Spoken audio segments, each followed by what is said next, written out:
So let's get started by opening up our BIM modeler Revit. So I'm going to go to the Start key or the Start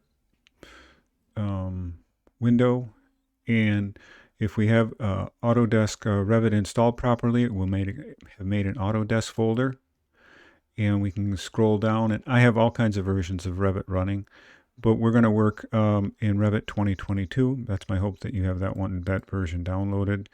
If you don't, it's really not that critical. All the versions are fairly similar, except for things like the grids being in 3D. You'll see a couple of just visual differences.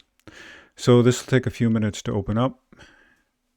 And when it does, we'll be presented with a start screen, which should come up on the screen pretty shortly here.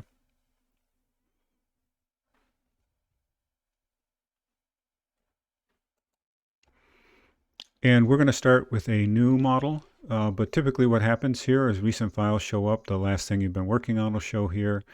And we have both the models, the place where we primarily do all of our work, and then this concept of families. These are elements that you bring into the major project, things like windows and doors.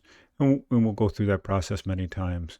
So we can both open existing ones, or we're going to open new ones. In this case, I'm going to open up a new model. So I'm going to select New.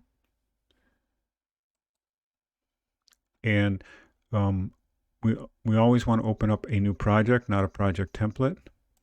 And we want to select Imperial Architectural Template, not the construction.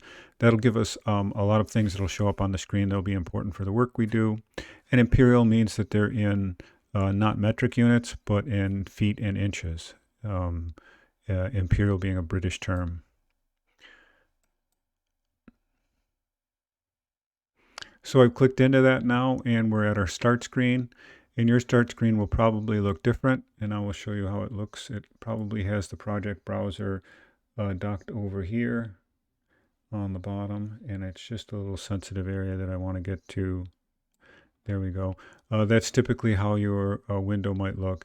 And there's a lot of things that you can alter. You can alter the width of these openings, these windows, and this could be important if you're trying to preserve screen space. But I encourage you to move this project browser by just clicking on the top bar of it and pulling it off, and then docking it over on the other side, because you'll see now all of these other things that are showing in our properties palette, and those are going to become very important to us as we move through the project. So I'm going to dock the project browser by left clicking on the mouse button and then dragging it over here until we get a little highlighting that indicates that it's going to be docked there. And if I pushed up, I would get indications of it docking on the top of the screen and on the bottom. So you can really put it anywhere you want. You could also put it on a second monitor if you had that.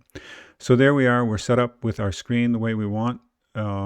This project browser will take us to all of the different floor levels and all the views that we want to look at our model with. So we'll be using this quite frequently.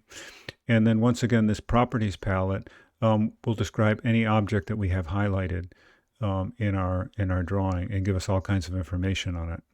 So in the next clip, we'll look at starting the floor, or the, should I say, the site.